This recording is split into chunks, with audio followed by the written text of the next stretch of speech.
General Asim মুনিরের নেতৃত্বে পাকিস্তানি সেনাবাহিনী এখন আগের চেয়ে অনেক বেশি কঠোর, ধর্মীয়ভাবে অনুপ্রাণিত এবং আক্রমণাত্মক মনোভাব সম্পন্ন, যা দেশটির সামরিক ও কূটনৈতিক নীতিতে বড় ধরনের পরিবর্তন এনেছে।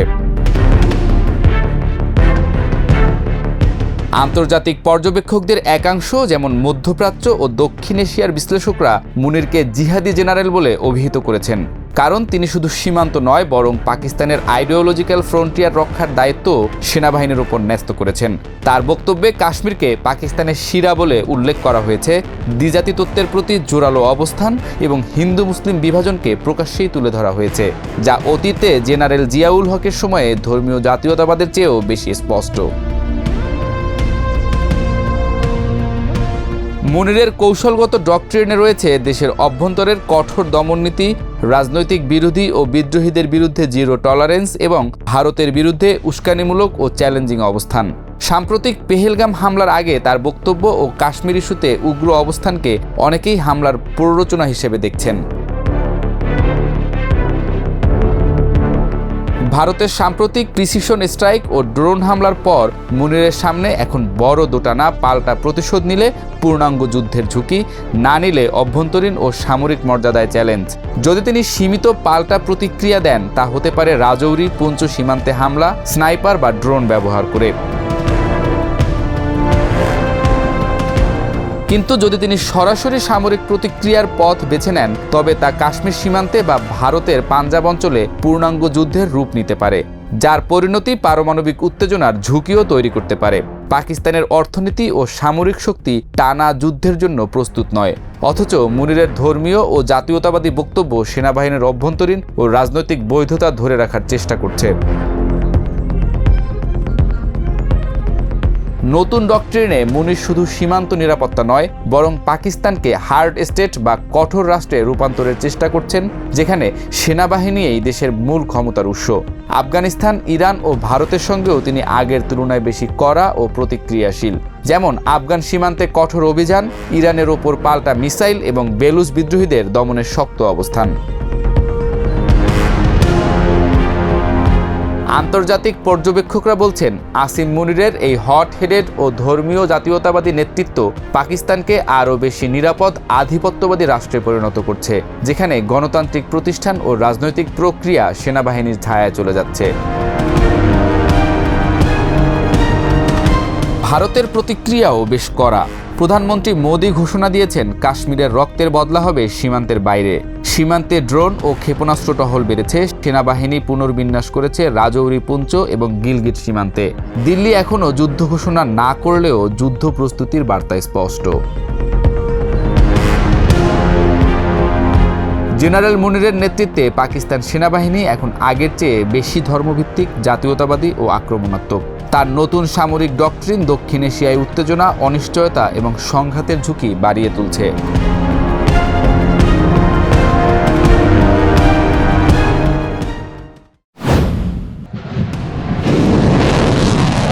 কাশ্মীরের পেহেলগামে সন্ত্রাসী হামলায় ২৬ জন পর্যটক নিহতের ঘটনার জের ধরে গত মঙ্গলবার পাকিস্তানে ক্ষেপণাস্ত্র হামলা চালায় ভারত। এরপর থেকেই উত্তপ্ত দুই দেশের সম্পর্ক। দুই দেশের পাল্টাপাল্টি হামলা ও হামলা প্রতিহতের পরিক্রমায় এবার ভারতের গুরুত্বপূর্ণ কয়েকটি সামরিক স্থাপনায় হামলা চালিয়েছে পাকিস্তান। শনিবার বিবিসির লাইভ প্রতিবেদনে বলা হয়, ভারতের অপারেশন সিন্দুর এর বদলা হিসাবে পাকিস্তান অপারেশন বুনিয়ান উন মারসুস শুরু করেছে।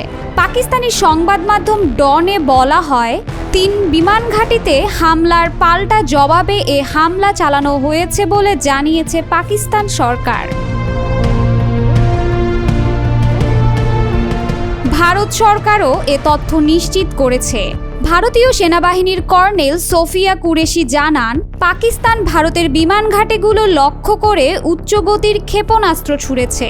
পাকিস্তানের ৩টি সামরিক বিমান ঘাঁটিতে ভারত ক্ষেপণাস্ত্র হামলা চালিয়েছে। পাকিস্তান এমন অভিযোগ তোলার কয়েক ঘন্টার মধ্যেই ভারতের বিমান ঘাঁটিতে হামলার খবর এলো।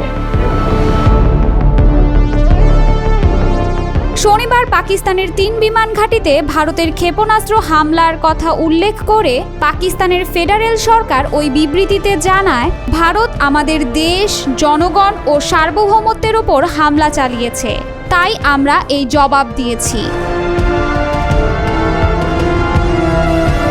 আল জাজিরার সংবাদদাতা ওসামা বিন জাভেদ পাকিস্তানের সামরিক বাহিনীর বরাতে সামাজিক যোগাযোগ মাধ্যম এক্সে আজ লিখেছেন, ভারতের কয়েকটি লক্ষ্যবস্তুতে হামলা চালিয়েছে পাকিস্তান। তিনি লেখেন, আজ ফজরের নামাজের পরপর পাকিস্তান এসব হামলা চালায়। রাষ্ট্রীয় টেলিভিশনের সম্প্রচারিত একটি সরাসরি টিভির সম্প্রচারে লেফটেন্যান্ট জেনারেল আহমেদ শরীফ চৌধুরী ভারতকে সতর্ক করে বলেছেন যে ভারতের উচিত পাকিস্তানের প্রতিক্রিয়ার জন্য অপেক্ষা করা। তিনি দাবি করেন যে পাকিস্তান সেনাবাহিনীর বিমান প্রতিরক্ষা ব্যবস্থা ভারতে বেশিরভাগ ক্ষেপণাস্ত্র ভূপাতিত করেছে। তিনি বলেন যে তার দেশ সম্পূর্ণ প্রস্তুত। পাকিস্তান যেসব সামরিক বিমানবন্দরকে লক্ষ্যবস্তু করেছে বলে দাবি করেছে তার মধ্যে একটি হল রাওয়ালপিন্ডির নূর খান, যা পাকিস্তানের রাজধানী ইসলামাবাদ থেকে 10 কিলোমিটার দূরে অবস্থিত। তবে এই দাবিগুলোর বিষয়ে ভারতের তরফ থেকে কোনো মন্তব্য পাওয়া যায়নি। এর আগে আইএসপিআর এর মহাপরিচালক লেফটেন্যান্ট জেনারেল আহমেদ শরীফ চৌধুরী এক সংবাদ সম্মেলনে বলেন, পাকিস্তানকে পূর্ণ যুদ্ধের দিকে ঠেলে দিয়েছে ভারত। আমরা ভারতকে হুঁশিয়ার করে দিতে চাই যে তারা এবার পাকিস্তানের জবাবের জন্য অপেক্ষা করুক। এর আগে গত শুক্রবার আল জাজিরাকে দেয়া এক সাক্ষাৎকারে পাকিস্তান সেনাবাহিনীর সাবেক ব্রিগেডিয়ার রাশিদ ওয়ালি বলেন, ভারতের সাম্প্রতিক ক্ষেপণাস্ত্র ও ড্রোন হামলার পরিপ্রেক্ষিতে আবারও নিজেদের পারমাণবিক প্রতিরোধ ক্ষমতা পুনঃপ্রতিষ্ঠা করতে চাইছে পাকিস্তান। সেই লক্ষ্যে প্রতিক্রিয়া জানানোর অধিকার সংরক্ষণ করছে বলেই মন্তব্য করেন তিনি।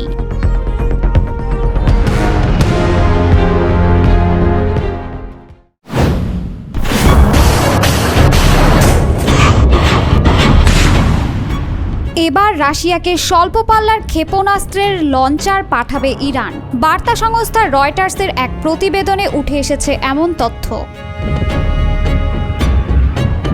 দুজন পশ্চিমা নিরাপত্তা কর্মকর্তা ও একজন আঞ্চলিক কর্মকর্তার বরাত দিয়ে রয়টার্স জানায়, ইরান শিগগিরই রাশিয়াকে স্বল্প পাল্লার ব্যালিস্টিক ক্ষেপণাস্ত্রের লঞ্চার সরবরাহের প্রস্তুতি নিচ্ছে।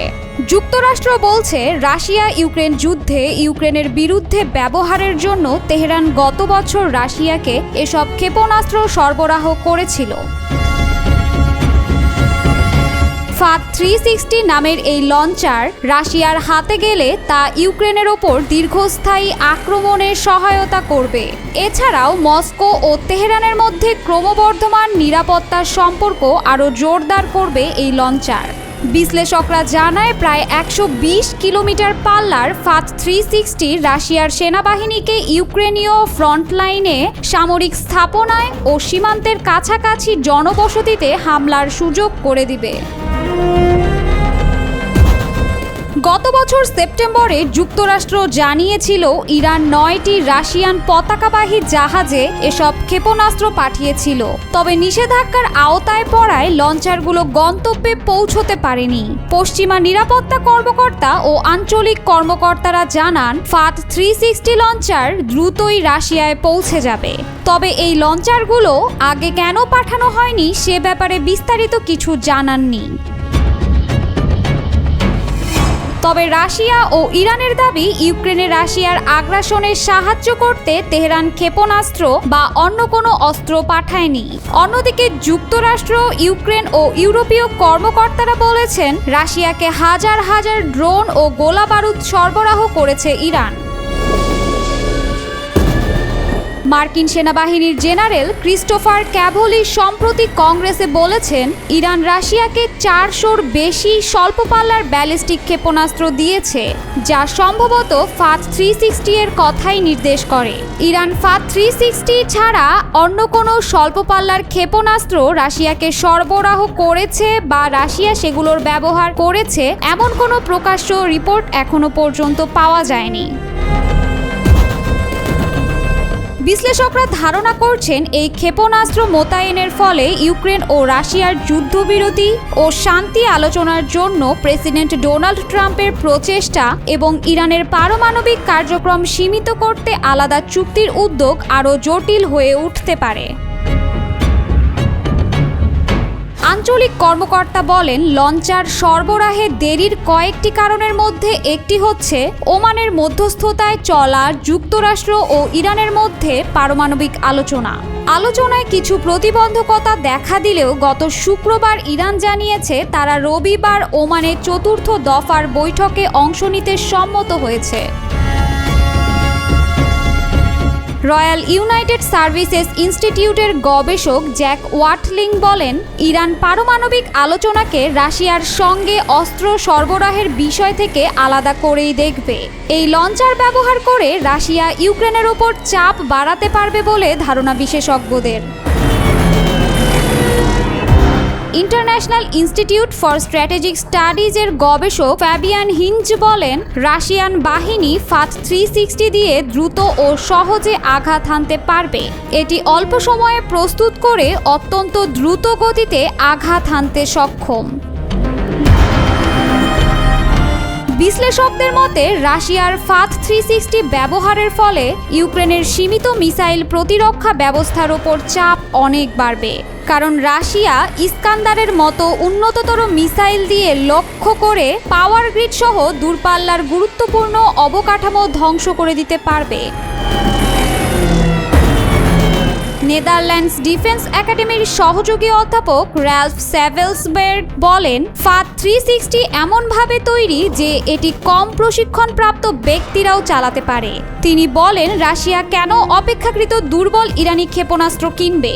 এর কারণ হিসেবে তিনি মনে করছেন রাশিয়া হয়তো নিজেদের যথেষ্ট ক্ষেপণাস্ত্র উৎপাদন করতে পারছে না।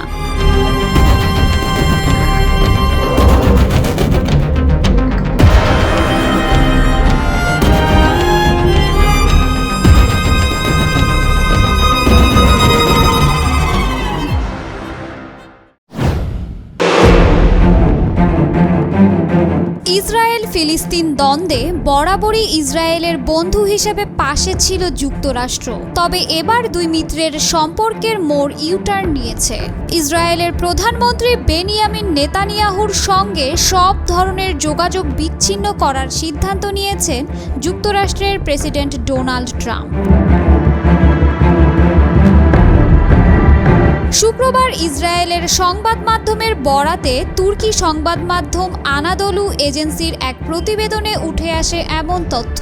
প্রতিবেদনে বলা হয়, ইসরায়েলি আর্মি রেডিওর সাংবাদিক ইয়ানির কোজিন এক্স বা সাবেক টুইটারে এক পোস্টে লিখেছেন, ট্রাম্পের ঘনিষ্ঠ মহল মনে করছে নেতানিয়াহু তাকে ব্যক্তিগতভাবে নিজের স্বার্থে ব্যবহার করার চেষ্টা করছেন। এমন সন্দেহ থেকেই ট্রাম্প সম্পর্ক ছিন্ন করার এই সিদ্ধান্ত নিয়েছেন। ওই প্রতিবেদনে বলা হয়, ট্রাম্প ও নেতানিয়াহুর মধ্যে ব্যক্তিগত সম্পর্কের অবনতি হয়েছে। দুজনের মধ্যে বাড়তে থাকা হতাশা ও দূরত্ব স্পষ্ট হয়ে উঠেছে। এর আগে বৃহস্পতিবার ইসরায়েল হাওম পত্রিকা ট্রাম্পের ঘনিষ্ঠ কয়েকটি সূত্রের উদ্ধৃতি দিয়ে জানায়, মার্কিন প্রেসিডেন্ট বর্তমানে নেতানিয়াহুর ওপর হতাশ। তিনি ভবিষ্যতে নেতানিয়াহুর অংশগ্রহণ ছাড়াই মধ্যপ্রাচ্য বিষয়ে কিছু গুরুত্বপূর্ণ পদক্ষেপ নিতে চান। একজন ইসরায়েলি কর্মকর্তা জানিয়েছেন, সাম্প্রতিক সময়ে রিপাবলিকান নেতাদের সঙ্গে আলোচনায় ইসরায়েলি মন্ত্রী ডারমারের আচার ব্যবহার ট্রাম্পের ঘনিষ্ঠ জনদের কাছে ঔদ্ধত্যপূর্ণ ও অসহযোগিতাপূর্ণ বলে মনে হয়েছে। ওই কর্মকর্তা আরও বলেন, ট্রাম্পের আশেপাশের লোকজন তাকে বলেছেন নেতানিয়াহু ট্রাম্পকে ব্যবহার করছেন। পরিচয় গোপন রাখা ওই কর্মকর্তা আরও বলেন, ট্রাম্পকে একটা বিষয় সবচেয়ে বেশি খেপিয়ে তোলে, যখন কেউ তাকে বোকা বানানোর চেষ্টা করে বা চালবাজি করে। এ কারণেই তিনি নেতানিয়াহুর সঙ্গে সরাসরি যোগাযোগ বন্ধ করার সিদ্ধান্ত নেন। অবশ্য এখন পর্যন্ত যুক্তরাষ্ট্র বা ইসরায়েল দুই দেশের কারো পক্ষ থেকে এ বিষয়ে আনুষ্ঠানিক কোনো মন্তব্য করা হয়নি। তবে ইসরায়েলের হাউম নামের একটি পত্রিকায় প্রকাশিত একটি প্রতিবেদনের সঙ্গে ইসরায়েলি আর্মি রেডিওর সাংবাদিক ইয়ানির কোজিনের বক্তব্য মিলে গেছে।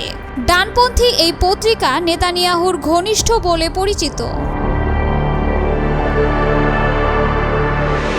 ইসরায়েলের একাধিক সংবাদ মাধ্যমের খবরে বলা হয়েছে, নেতানিয়াহুর সঙ্গে যোগাযোগ বন্ধ করার পাশাপাশি ফিলিস্তিনি সশস্ত্র গোষ্ঠী হামাসের সঙ্গে যুদ্ধবিরতি ও জিম্মি চুক্তি করতে ইসরায়েলের ওপর চাপও প্রয়োগ করছে যুক্তরাষ্ট্র। আগামী সপ্তাহে ট্রাম্পের মধ্যপ্রাচ্য সফর শুরুর আগেই যুক্তরাষ্ট্র চায় গাজায় হামাস ইসরায়েলের যুদ্ধ বন্ধ হোক। কোজিন আরও জানান, ইরান ও ইয়েমেনের হুথিদের বিষয়ে ইসরায়েলি সরকারের পক্ষ থেকে কোনো নির্দিষ্ট পরিকল্পনা না দেওয়াও নেতানিয়াহুর সঙ্গে সম্পর্কের অবনতির একটি অন্যতম কারণ। এছাড়া গাজার বিষয়ে নেতানিয়াহুর সরকার কোনো স্পষ্ট প্রস্তাব দিতে না পারায় ট্রাম্প প্রশাসনের অসন্তোষ আরও বেড়েছে বলে উল্লেখ করেন ইসরায়েলি আর্মি রেডিওর এই সাংবাদিক। ইসরায়েলের প্রভাবশালী সংবাদ মাধ্যম হারেজ গতকাল শুক্রবার জানিয়েছে, যুক্তরাষ্ট্র ইসরায়েলকে হুমকি দিয়েছে, যদি তাদের নির্দেশনা অনুযায়ী হামাসের সঙ্গে তারা যুদ্ধবিরতি ও জিম্মি চুক্তি না করে তাহলে তাদেরকে একা ছেড়ে দেয়া হবে, অর্থাৎ যুক্তরাষ্ট্র আর পাশে থাকবে না।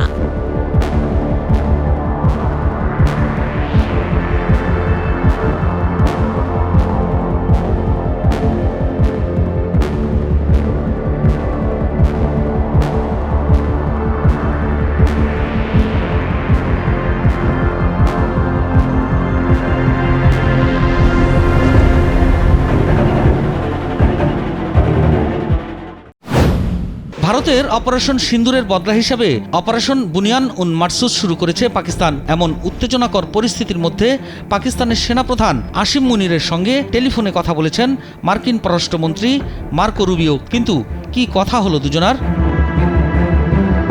পাকিস্তানে বিনা প্ররোচনায় গত মঙ্গলবার মধ্যরাতে ভারতের হামলা চালানোর জবাবে আজ শনিবার দেশটির বিরুদ্ধে বুনিয়ান উন মারসুস নামে একটি পাল্টা সামরিক অভিযান শুরু করেছে পাকিস্তান। এর অংশ হিসেবে ভারতের ক্ষেপণাস্ত্র মজুতাগার ও একাধিক সামরিক স্থাপনা লক্ষ্য করে হামলা করা হয়েছে। পাকিস্তানের এই পাল্টা হামলার আগে দেশটি দাবি করেছে যে আজ ভোরে 3টি বিমান ঘাঁটি লক্ষ্য করে ক্ষেপণাস্ত্র নিক্ষেপ করেছে ভারত। এর একটি রাজধানীর ইসলামাবাদের কাছাকাছি ছিল। তবে পাকিস্তানের বিমান প্রতিরক্ষা ব্যবস্থা বেশিরভাগ ক্ষেপণাস্ত্র আটকে দিয়েছে। ভারত নিয়ন্ত্রিত জম্মু ও কাশ্মীরের পেহেলগামে সম্প্রতি বন্দুকধারীদের এক হামলায় 26 জন নিহত হওয়ার ঘটনার জেরে গত মঙ্গলবার পাকিস্তানে অপারেশন সিঁদুর নামে অভিযান চালায় ভারত। এরপর দুদেশই পাল্টাপাল্টি হামলা চালিয়ে যাচ্ছে। এরই মধ্যে আজ ভারতের বিরুদ্ধে অপারেশন বুনিয়ান উন মারসুস নামে নতুন মাত্রায় সামরিক অভিযান শুরুর ঘোষণা দিল পাকিস্তান। এর আগে ইসলামাবাদ ভারতের হামলার সমুচিত জবাব দেওয়ার অঙ্গীকার করেছিল। ভারত মঙ্গলবার পাকিস্তানে অপারেশন সিঁদুর নামে যে হামলা চালিয়েছে এরই পাল্টা জবাব হিসাবে আজ এই অভিযান শুরু করেছে বলে মনে করা হচ্ছে। এই অভিযানের অংশ হিসাবে ভারতের উত্তরাঞ্চলের একটি ক্ষেপণাস্ত্র মজুতাগার ও কয়েকটি বিমান ঘাঁটি হামলার লক্ষ্যবস্তু করা হয়েছে বলে দাবি করছে ইসলামাবাদ। এমন পরিস্থিতিতে পাকিস্তানের সেনাপ্রধান আসিম মুনিরের সঙ্গে টেলিফোনে কথা বলেছেন মার্কিন পররাষ্ট্রমন্ত্রী মার্কো রুবিও। মার্কিন পররাষ্ট্র দপ্তরের মুখপাত্র ট্যামি ব্রুস এক বিবৃতিতে জানিয়েছে, রুবিও আজ শনিবার সকালে আসিম মুনিরের সঙ্গে কথা বলেছেন। তিনি ভারত ও পাকিস্তান উভয় পক্ষকেই উত্তেজনা প্রশমনের উপায় খুঁজে বের করার আহ্বান জানিয়েছেন। সেই সঙ্গে সংঘাত এড়াতে গঠনমূলক আলোচনা শুরু করতে মার্কিন সহায়তার প্রস্তাবও দিয়েছেন। এদিকে বিবিসি জানিয়েছে মার্কো রুবিও ভারতের পররাষ্ট্রমন্ত্রী এস জয়শঙ্করের সঙ্গেও কথা বলেছেন। এস জয়শঙ্করের সঙ্গে কথা বলার সময় উভয় পক্ষকে উত্তেজনা কমানোর আহ্বান জানিয়েছেন রুবিও।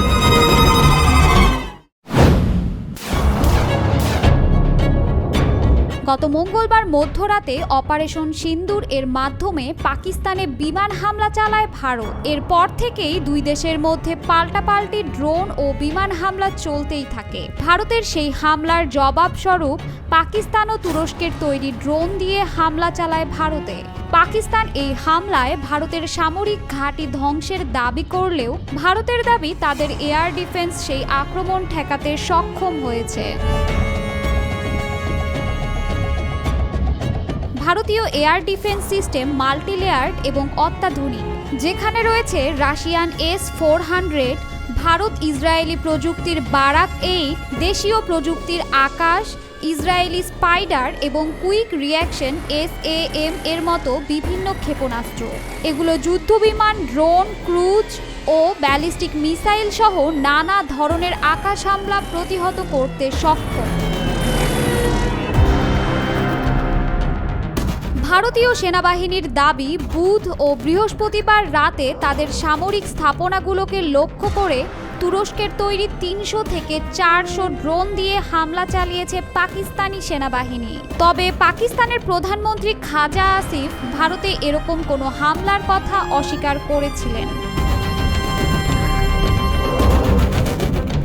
শুক্রবার এক প্রেস ব্রিফিংয়ে ভারতীয় সেনাবাহিনীর মুখপাত্র কর্নেল সোফিয়া কুরেশি বলেন, পাকিস্তান থেকে 300 থেকে 400 ড্রোন পাঠানো হয়েছিল। লেহ থেকে শুরু করে গুজরাট পর্যন্ত 36টি জায়গায় এই হামলা হয়েছে। ভারতীয় সামরিক বাহিনী অনেকগুলো ড্রোন ধ্বংস করতে সক্ষম হয়েছে। কর্নেল সোফিয়া কুরেশি আরও বলেন, আকাশপথে এত ব্যাপক সংখ্যায় অনুপ্রবেশের উদ্দেশ্য ছিল সম্ভবত আমাদের বিমান প্রতিরোধী ব্যবস্থাপনা খতিয়ে দেখা এবং গোয়েন্দা তথ্য জোগাড় করা। যেসব ড্রোন ধ্বংস করা হয়েছে সেগুলোর ফরেনসিক পরীক্ষা করা হচ্ছে। প্রাথমিকভাবে জানা গেছে যে এই ড্রোনগুলো তুরস্কে তৈরি। তিনি আরও দাবি করেন, পাকিস্তানের পক্ষ থেকে সীমান্তে ব্যাপক গোলাগুলি চালানো হচ্ছে। এই গোলাগুলিতে কয়েকজন ভারতীয় সেনা সদস্য হতাহত হয়েছেন। ভারতে পাল্টা হামলায় পাকিস্তানের বড়সড় ক্ষয়ক্ষতি হয়েছে। তবে ঠিক কতজন ভারতীয় সেনা সদস্য নিহত হয়েছেন সে ব্যাপারে কোনো তথ্য দেননি তিনি। কিন্তু ভারতে ড্রোন হামলার দাবি অস্বীকার করে পাকিস্তানের প্রতিরক্ষা মন্ত্রী খাজা আসিফ বৃহস্পতিবার রাতে বিবিসিকে জানান, আমরা এটা অস্বীকার করছি। আমরা এখনো পর্যন্ত কিছুই করিনি। যখন পাকিস্তান হামলা করবে তখন সবাই জানতে পারবে। শুক্রবার পাকিস্তানের গণমাধ্যম দ্য ডন জানিয়েছে, দেশটি এখন পর্যন্ত 77টি ভারতীয় ড্রোন ভূপাতিত করেছে। গত কয়েক ঘন্টায় পাকিস্তানের ধ্বংস করা ভারতীয় ড্রোনের সংখ্যা ছিল 25টি। তবে ভারত এ বিষয়ে কিছু জানায়নি। এর আগে পাকিস্তান দাবি করে ইসরায়েলের তৈরি হারব ড্রোন দিয়ে দেশটিতে হামলা চালিয়েছে ভারত। দেশটির আন্তঃবাহিনী জনসংযোগ দপ্তর ISPR এর মহাপরিচালক লেফটেন্যান্ট জেনারেল আহমেদ শরীফ চৌধুরী জানান, ভারতীয় বাহিনী একাধিক জায়গায় ড্রোন হামলা চালানোর চেষ্টা করেছে। ভারত পাকিস্তানের ড্রোন যুদ্ধের নতুন অধ্যায়ে তুর্কি ড্রোন নাকি ভারতীয় এয়ার ডিফেন্স বেশি শক্তিশালী তা এখনও বলা যাচ্ছে না।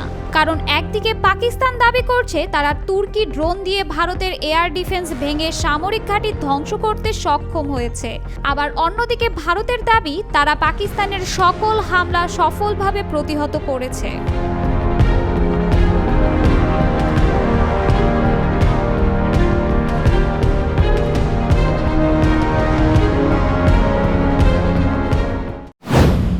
ভারতের অপারেশন সিঁদুর এর পাল্টা জবাবে পাকিস্তানের অপারেশন বুনিয়ানুন মারসুস সফল হওয়ার পরই বদলে গেল দৃশ্যপট। পাকিস্তানের সফল অপারেশনে ভারতের ক্ষেপণাস্ত্র মজুদাগার লণ্ডভণ্ড হয়ে গেছে। জানা গেছে, পাকিস্তানের এই হামলার পরই মার্কিন যুক্তরাষ্ট্রে শরণাপন্ন হয় নরেন্দ্র মোদী। ভারতের অনুরোধে ট্রাম্প নাক গলালো চলমান উত্তেজনায়। পাকিস্তানকে যুদ্ধবিরতির প্রস্তাব দেয় ট্রাম্প প্রশাসন। পাকিস্তান জানিয়ে দিয়েছে, ভারত থামলে তারাও থামবে। ভারতের দীর্ঘদিনের মিত্র পশ্চিমারা, বিশেষ করে নরেন্দ্র মোদী ডোনাল্ড ট্রাম্পকে বন্ধু হিসেবেই ঘোষণা দিয়ে আসছেন। পাকিস্তানের পাল্টা হামলা শুরু এবং তার সফলতায় বেশ খানিকটা বেকায়দায় পড়ে যায় ভারত। বাধ্য হয়ে যুদ্ধবিরতির জন্য মধ্যস্থতা করতে ট্রাম্পের শরণাপন্ন হন ভারত প্রধান। ট্রাম্পও দুই দেশের পররাষ্ট্রমন্ত্রীর সঙ্গে আলোচনা করে যুদ্ধবিরতির ঘোষণা দেন। এদিকে পাকিস্তানের পক্ষ থেকে দাবি করা হয়েছে, অপারেশন বুনিয়ানুর মারসুসে জম্মু কাশ্মীর ও পাঞ্জাব রাজ্যের অমৃতসরের বিয়াস এলাকায় হামলা চালিয়েছে তারা। এখানে অবস্থিত ভারতের ব্রহ্মোস ক্ষেপণাস্ত্রের মজুতাগার রয়েছে, যা তারা লণ্ডভণ্ড করে দিয়েছে। কাতার ভিত্তিক সংবাদ মাধ্যম আল জাজিরা পাকিস্তানি সেনাবাহিনীর বরাতে জানিয়েছে, শুক্রবার একাধিক হামলা চালানো হয়েছে। ফাতাহ এক মাঝারি পাল্লার ক্ষেপণাস্ত্র ব্যবহার করে ভারতের সামরিক স্থাপনাগুলোকে লক্ষ্যবস্তুতে পরিণত করা হয়। নিজেদের 3 বিমান ঘাঁটি লক্ষ্য করে ভারতীয় ক্ষেপণাস্ত্রের হামলার কড়া জবাব হিসেবে অপারেশন বুনিয়ানুর মারসুস এর অধীনে এই হামলা করা হয়েছে বলে জানিয়েছে পাকিস্তান। পাকিস্তানের এই পাল্টা হামলার আগে দেশটি দাবি করেছে যে আজ ভোরে 3টি বিমান ঘাঁটি লক্ষ্য করে ক্ষেপণাস্ত্র নিক্ষেপ করেছে ভারত। এর একটি রাজধানী ইসলামাবাদের কাছাকাছি ছিল। তবে পাকিস্তানের বিমান প্রতিরক্ষা ব্যবস্থা বেশিরভাগ ক্ষেপণাস্ত্র আটকে দিয়েছে। ব্রহ্মোস সুপারসনিক ক্ষেপণাস্ত্র। সামরিক যান, সাবমেরিন ও জাহাজ থেকে এ ক্ষেপণাস্ত্র উৎক্ষেপণ করা হয়। ছোড়া যায় যুদ্ধ বিমান থেকেও। ব্রহ্মোস ক্ষেপণাস্ত্র সর্বোচ্চ 800 কিলোমিটার বা 497 মাইল দূরের লক্ষ্যবস্তুতে আঘাত হানতে সক্ষম। ব্রহ্মোস অ্যারোস্পেস নামের একটি প্রতিষ্ঠান এ ক্ষেপণাস্ত্রের উন্নয়নের সাথে জড়িত। এটি ভারতের defence research and development organisation ও রাশিয়ার রকেট ডিজাইন ব্যুরো এনপিও ম্যাশিনো স্ট্রোয়েনিয়ার একটি যৌথ উদ্যোগ। ভারতের ব্রহ্মপুত্র নদ ও রাশিয়ার মস্কোভা নদীর নামের সঙ্গে মিলিয়ে এ সুপারসনিক ক্ষেপণাস্ত্রের নাম রাখা হয়েছে ব্রহ্মোস।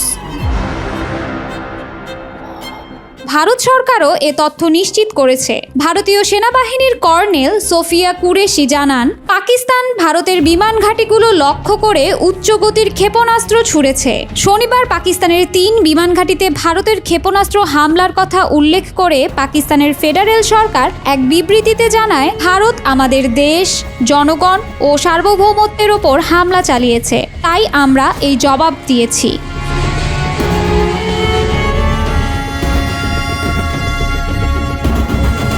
উল্লেখ্য, গত 22 এপ্রিল পেহেলগামে হামলায় 26 পর্যটক নিহত হন। এর জন্য পাকিস্তানের ওপর দায় চাপিয়েছে ভারত, তবে তা নাকচ করে পাকিস্তান। এ নিয়ে উত্তেজনার মধ্যে গত মঙ্গলবার দিবাগত রাতে পাকিস্তান ও দেশটির নিয়ন্ত্রিত কাশ্মীরে 9টি স্থানে অপারেশন সিঁদুর নামে অভিযান চালায় ভারত। ওই রাতেই ভারতের 5টি যুদ্ধবিমান ধ্বংসের দাবি করে পাকিস্তান। এছাড়া প্রতিদিনই চলে দুদেশের সীমান্তে গোলাগুলি। এরপর শনিবার ভোরে ভারতের সামরিক হামলা বুনিয়ান মারসুস চালায় পাকিস্তান।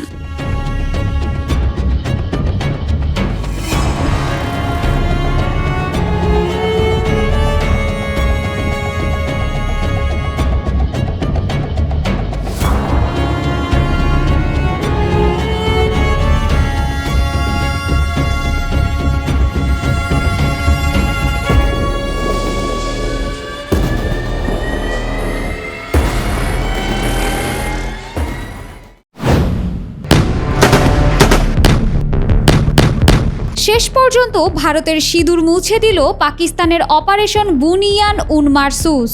এক অপারেশনের ভয়ে ডোনাল্ড ট্রাম্পের শরণাপন্ন হয়ে যুদ্ধবিরতিতে যেতে বাধ্য হলো ভারত। কতটা ভয়ঙ্কর ছিল অপারেশন বুনিয়ানুর মারসুস? অপারেশন সিঁদুর বা হিন্দি ভাষায় সিন্দুর নাম দিয়ে পাকিস্তান আক্রমণ শুরু করেছিল ভারত, কিন্তু 2 দফার সেই আক্রমণে তেমন কোনো সফলতা আসেনি। বরং মোদী সরকারের ভরসার রাফাল আর ইসরায়েলের ড্রোন পাকিস্তানের চীনা প্রযুক্তির কাছে ধরাশায়ী হয়েছে। পাকিস্তান শুরু করেছিল পাল্টা হামলা, নাম দিয়েছে অপারেশন বুনিয়ানুর মারসুস। সমাজপাতা বলছে ভারতের সিঁদুর এবার মুছে দিয়েছে অপারেশন বুনিয়ানুর মারসুস। বুনিয়ান উন মারসুস পবিত্র কোরআনের একটি আয়াত, যার বাংলা অর্থ গলিত সীসা দিয়ে গড়া এক প্রাচীর। পাকিস্তানের এই নামের কারণে সহজে বোঝা যায় তারা হিংসাত্মক মনোভাব থেকে অনেক দূরে। তবে কেউ যদি পাকিস্তান আক্রমণ করে তাহলে আত্মরক্ষার প্রাচীর যেমন তারা তৈরি করেছে তেমনি আঘাত হানতেও প্রস্তুত। পাকিস্তানের অপারেশন বুনিয়ান উন মারসুস এর শুরুটাই ছিল ব্যাপক সফল। ভারতের সামরিক স্থাপনায় আঘাত হেনে লণ্ডভণ্ড করেছে। এই আক্রমণের ভয়ে বন্ধ হয়ে গেছে ভারতের বিলিয়ন ডলারের খেলা IPLও। কাশ্মীরের পেহেলগামে সন্ত্রাসী হামলায় ২৬ জন পর্যটক নিহতের ঘটনার জের ধরে গত মঙ্গলবার পাকিস্তানে ক্ষেপণাস্ত্র হামলা চালায় ভারত। এরপর থেকেই উত্তপ্ত দুই দেশের সম্পর্ক। দুই দেশের পাল্টাপাল্টি হামলা ও হামলা প্রতিহতের পরিক্রমায় এবার ভারতের গুরুত্বপূর্ণ কয়েকটি সামরিক স্থাপনায় হামলা চালায় পাকিস্তান। শনিবার বিবিসির লাইভ প্রতিবেদনে বলা হয়, ভারতের অপারেশন সিন্দুর এর বদলা হিসেবে পাকিস্তান অপারেশন বুনিয়ান উন মারসুস করেছে। পাকিস্তানি সংবাদ মাধ্যম ডনে বলা হয়, ৩ বিমান ঘাঁটিতে হামলার পাল্টা জবাবে এ হামলা চালানো হয়েছে বলে জানিয়েছে পাকিস্তান সরকার। ভারত সরকারও এ তথ্য নিশ্চিত করেছে। ভারতীয় সেনাবাহিনীর কর্নেল সোফিয়া কুরেশি জানান, পাকিস্তান ভারতের বিমান ঘাঁটিগুলো লক্ষ্য করে উচ্চগতির ক্ষেপণাস্ত্র ছুড়েছে। আল জাজিরার সংবাদদাতা ওসামা বিন জাভেদ পাকিস্তানের সামরিক বাহিনীর বরাতে সামাজিক যোগাযোগ মাধ্যম এক্সে আজ লেখেন, ভারতের কয়েকটি লক্ষ্যবস্তুতে হামলা চালিয়েছে পাকিস্তান। তিনি লেখেন, আজ ফজরের নামাজের পরপর পাকিস্তান এসব হামলা চালায়। ভারতে ভয়ঙ্কর হামলা চালানোর পর রাষ্ট্রীয় টেলিভিশনের সম্প্রচারিত একটি সরাসরি টিভি সম্প্রচারে লেফটেন্যান্ট জেনারেল আহমেদ শরীফ চৌধুরী ভারতকে সতর্ক করে বলেন, ভারতের উচিত পাকিস্তানের প্রতিক্রিয়ার জন্য অপেক্ষা করা। তিনি দাবি করেন, পাকিস্তান সেনাবাহিনীর বিমান প্রতিরক্ষা ব্যবস্থা ভারতের বেশিরভাগ ক্ষেপণাস্ত্র ভূপাতিত করেছে। তিনি বলেন, তার দেশ সম্পূর্ণ প্রস্তুত। যুদ্ধবিরতিতে সম্মত হওয়ার আগে ISPR এর মহাপরিচালক লেফটেন্যান্ট জেনারেল আহমেদ শরীফ চৌধুরী এক সংবাদ সম্মেলনে বলেন, পাকিস্তানকে পূর্ণ যুদ্ধের দিকে ঠেলে দিয়েছে ভারতই। আমরা ভারতকে হুঁশিয়ার করে দিতে চাই যে তারা এবার পাকিস্তানের জবাবের জন্য অপেক্ষা করুক। এরপরই নরেন্দ্র মোদী নড়েচড়ে বসেন এবং যুক্তরাষ্ট্রের মধ্যস্থতায় যুদ্ধবিরতির জন্য রাজি হয়ে যান। শুক্রবার আল জাজিরাকে দেয়া এক সাক্ষাৎকারে পাকিস্তান সেনাবাহিনীর সাবেক ব্রিগেডিয়ার রাশিদ ওয়ালি বলেন, ভারতের সাম্প্রতিক ক্ষেপণাস্ত্র ও ড্রোন হামলার পরিপ্রেক্ষিতে আবারও নিজেদের পারমাণবিক প্রতিরোধ ক্ষমতা পুনঃপ্রতিষ্ঠা করতে চলেছে পাকিস্তান। সেই লক্ষ্যে প্রতিক্রিয়া জানানোর অধিকার সংরক্ষণ করেছে বলেই মন্তব্য করেন তিনি।